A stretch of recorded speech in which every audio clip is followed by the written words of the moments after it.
Всем привет! На пороге каких событий вы сейчас стоите? Это карты Сибила, и они говорят правду. Итальянско-австрийские. Все меняется.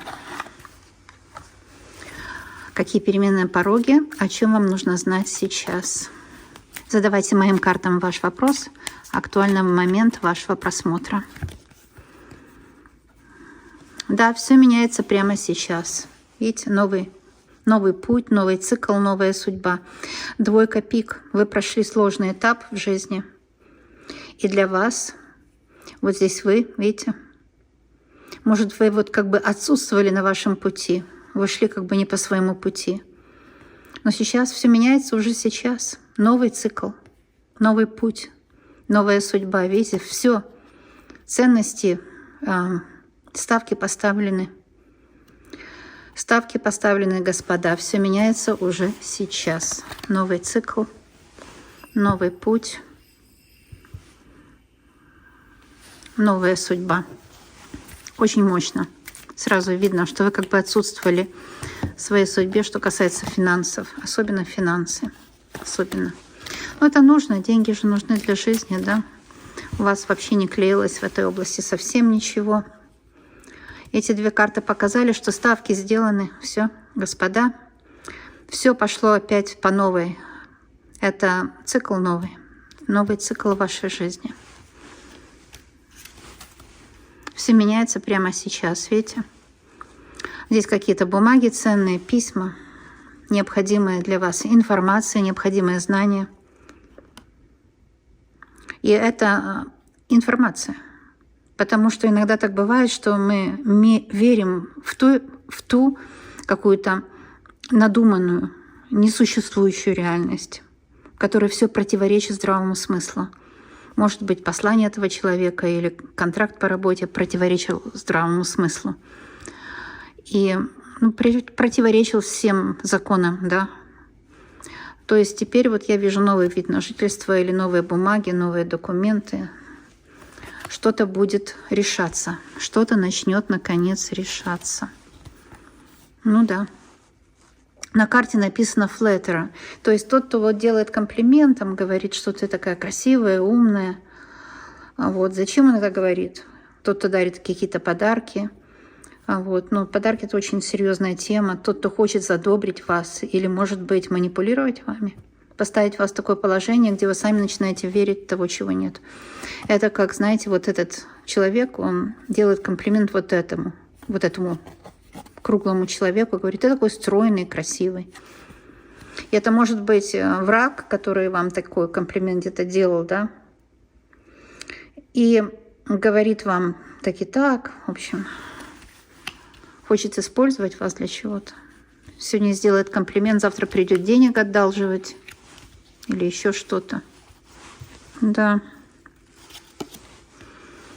И здесь на этой карте, как бы, знаете, кто-то вам приносит вот на блюдечке с голубой каемочкой, говорит: так, все уже случилось, нужно принять реальность. А чья это реальность? Король-то голый, да? Чью реальность вам следует принять? Почему вы должны играть по чужим правилам? Принять реальность того, кому выгодно, кому что-то выгодно. Но я говорю так, как вы сами знаете, к чему это относится, да? Эта карта, на ней написано surprise или же удивление. Какая-то открытая клетка здесь. Потом девятка червовая — это карта, которая исполняет желание, конечно. И что-то за клетка, которая открыта, и птичка вылетела, да? Но живите по своим законам, никого не слушайте. Знаете, это как вот здесь по всему этому раскладу видно, что кто-то хочет, чтобы вы поверили в их реальность. Кто-то хочет этого. И на карте метафора все говорит за это, да? То есть, ну, если не говорят, что ситуация уже случилась, нужно ее принять, вы должны у себя спросить: а правда ли это? Та мысль, которая к вам пришла в результате их манипуляций, правда ли это на данный момент? Или это неправда? Или, может быть, это ваша реакция на их ложь, на их обман, на их манипуляцию, на их желание вами управлять, да? Правда ли это? Что-то касается дома. Очень красивая карта «Дом». Что-то касается вашего дома, семьи. людей, близких к вам. Или же это вообще о том, что здесь какой-то кабриолет, может, вы переедете в новый дом. И в чем заключается причина? В том, что вы должны поверить почему-то этим людям, да? Их убеждениям. Почему вы должны погрузиться в их проблему? И кто оценил ситуацию за вас? Вот кто-то за вас оценил ситуацию в вашем доме и сделал выводы, и вам их навязал. Как будто вы сами не можете думать, да, вам навязали их выводы. Зачем это вам нужно? Ситуация в доме накаляется, это видно. Здесь будет какое-то письмо, известие к вам придет. Но это информация, которую вы сами будете оценивать. Понимаете? И знаете, иногда нужно спросить себя вот эти убеждения, которые вам навязали, вот эти третьи лица, негативные люди. Какова была бы жизнь без их навязанных умозаключений, да? Кем бы вы были без этого убеждения? Как бы вы себя самоощущали? Ну, по этой карте прекрасно, потому что это какое-то приятное сообщение о деньгах, вы что-то зарабатываете, к чему-то стремитесь, и, ну, по вашим правилам, стремитесь к вашей реализации. Без их умозаключения вы стремились бы к вашим собственным реализациям. На карте написано, где-то у меня по-английски, вот, визита, наверное, по-итальянски. У вас будут посетители. Это какая-то дорога ожидает вас куда-то или кого-то к вам. Ну, какая-то дорога, ближняя дорога или дальняя, но это может быть родственники, может друзья, может это дорога куда-то. И это удобная дорога, это удобная встреча, где вам предлагают вот этот стул для того, чтобы вам было удобно. Но это, конечно, метафора, да? И когда вы у себя спросите, кем бы я была или был без их убеждений, вы понимаете, что нужно смотреть на ту ситуацию со своего угла, понимаете? И с принятием только того, что вам принесет пользу, что вам выгодно, что вам удобно, что вам даст комфорт. Вот этот стул как комфорт и снимет стресс. Вот это очень важно знать. Касательно вашей ситуации, вы знаете, о чем здесь идет речь. Загадками, потому что каждый себя обозначит. Идет какая-то внутренняя борьба. Знаете, мы все имеем догадки, кто есть Бог, и теперь в наше время, когда уже много технологий нам позволяет посмотреть вовнутрь космоса и увидеть его безграничное количество триллионов звезд и так далее, у нас появляется сомнение, что Бог — это личность, что такой седой старичок на небе, вот так вот все, да. У нас появляется сомнение. Мы не знаем, кто есть Бог. Ну, Вселенная, да, вселенский разум. Но по моим подсчетам и по тому, какие откровения я имею, это намного огромнее, чем мы можем себе представлять. Но мы четко знаем внутри, наш внутренний мир. Мы знаем, кто у нас внутренний враг. Мы четко его знаем, как он выглядит. Тот враг, который смотрит на нас через наши собственные глаза, когда мы смотрим в зеркало и ищем в себе погрешности, да, или не верим в свои силы, вот такая внутренняя борьба. Но эта внутренняя борьба может быть внешняя и внутренняя, понимаете? Это может быть как внешняя, так и внутренняя борьба.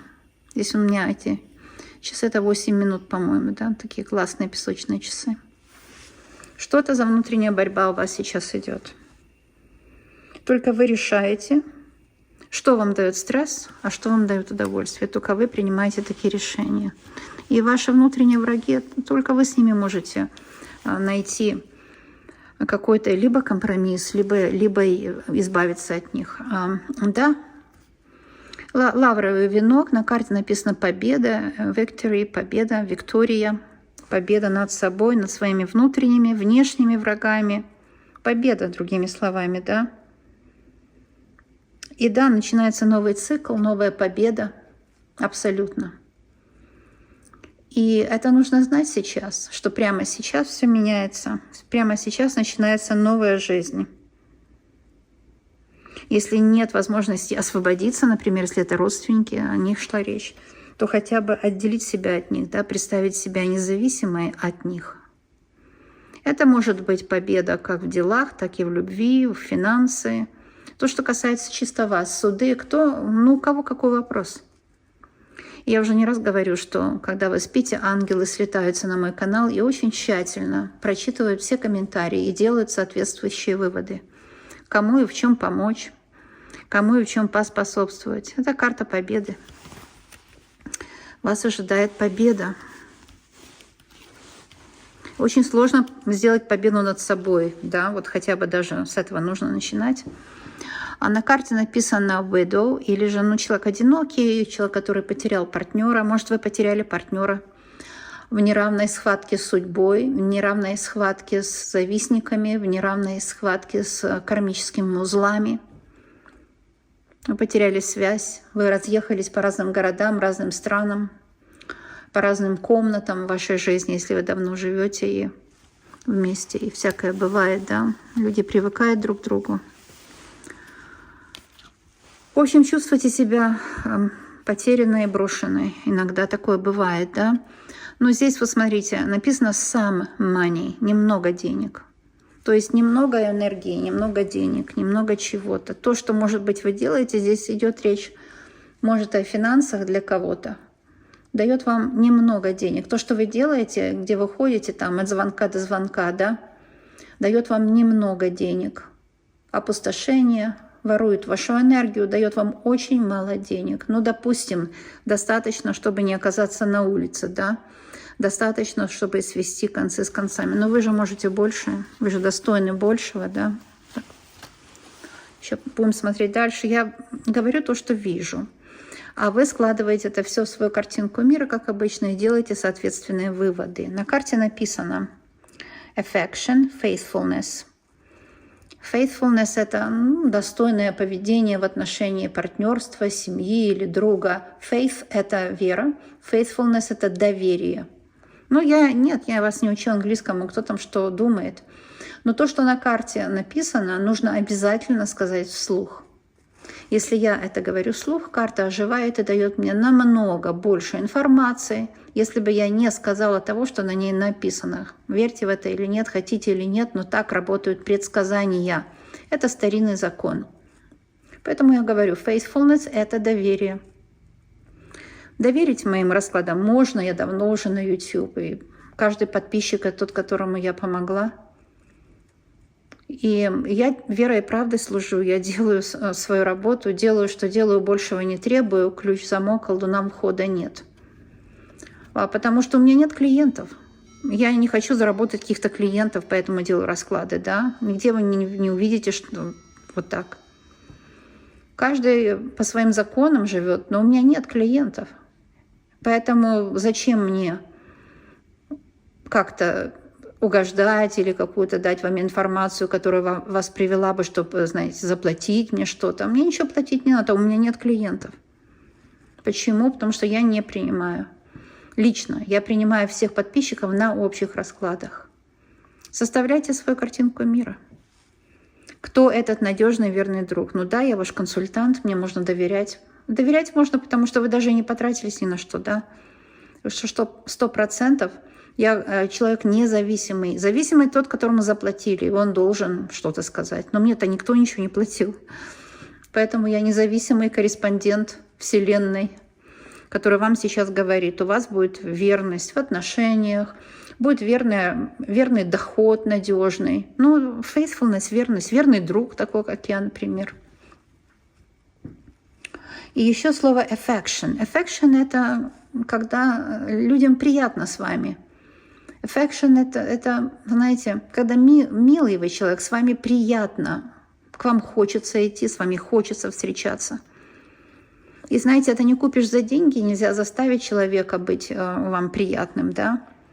Affection — кто-то к вам так относится, кто-то, может быть, даже следит за вами в соцсетях, потому что вы кому-то очень приятны, кто-то хочет познакомиться с вами, кому-то вы приятны. Если вы поссорились, например, то человек к вам хорошо относится.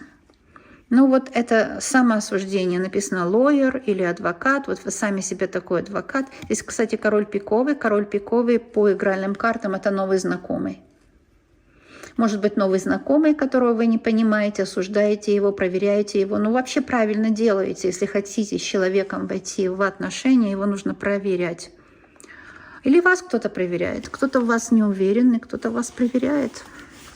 Ну, нужно им позволить это тоже сделать. Раз мы проверяем людей, пусть они и нас проверяют, да? Вот, и смотрите, как говорят, карты в руку. Эта карта называется консультант, the consultant. И консультант, здесь бубновая мазь, это деньги в 3 раза больше. Вы можете, может быть, консультантом в 3 раза больше получить информацию о том, что у вас еще есть невостребованные таланты. И, может быть, вам сказали: окей, жизнь уже случилась, какие могут быть таланты? Нет, спросите у себя. Вот я сейчас вам дам закон природы.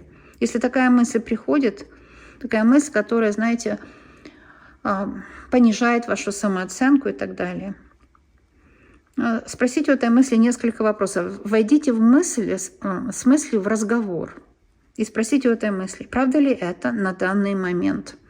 Вот, например, что ваш ресурс исчерпан, вы больше не сможете хорошо заработать.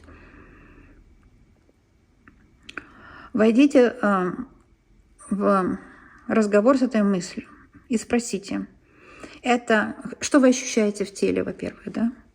Если ваше тело там участилось дыхание или вам стало некомфортно, значит, эта мысль – это ложь. И есть причина, вот эта ложь, что мысль ложная и является причиной, чтобы отказаться от этого убеждения. Понимаете? Потому что это оценочное убеждение, от которого следует отказаться. И следующий вопрос от консультанта – это внутренний такой, да, внутренний помощник-консультант. Может быть, это ваш ангел-хранитель, который вас конкретно спрашивает, а кем бы вы были без этого убеждения, без этого самоощущения ущербности, кем бы вы были без этого убеждения? Перестали бы верить в какие-то ущербные мысли о себе, о других, о жизни, о земле, о людях, там, о странах. И если от этой мысли нельзя освободиться, то консультант говорит: отдели себя от меня. Просто отделись. Скажи, мысль — это мысль — это не я. Отдели себя от этой мысли. И тогда будет Sweet Card. Это же самая лучшая карта в колоде. Это карта вопрошающего. Видите, это домашний очаг, в котором все хорошо. Sweet Card — это такое самоощущение, когда вас любят, у вас есть дом, у вас есть деньги, у вас есть взаимопонимание с любимыми, комфортная, уютная жизнь. Sweet Card. Это сладенькая жизнь, да, можно сказать, сладкая жизнь, сладкий домашний очаг. Это вы спиной сидите. Кстати, очень важно спиной, что вы сидите. Потому что когда человек сидит спиной, вы можете себя представить здесь. И тогда все ваши желания насчет вас самой начнут реализовываться. Вот такой расклад. Каждый услышит свое. И когда будете пересматривать, будете слышать что-то свое. А я со стороны скажу, что люблю вас, обожаю, желаю вам счастья и жду вас на моих предыдущих и будущих раскладах. Увидимся!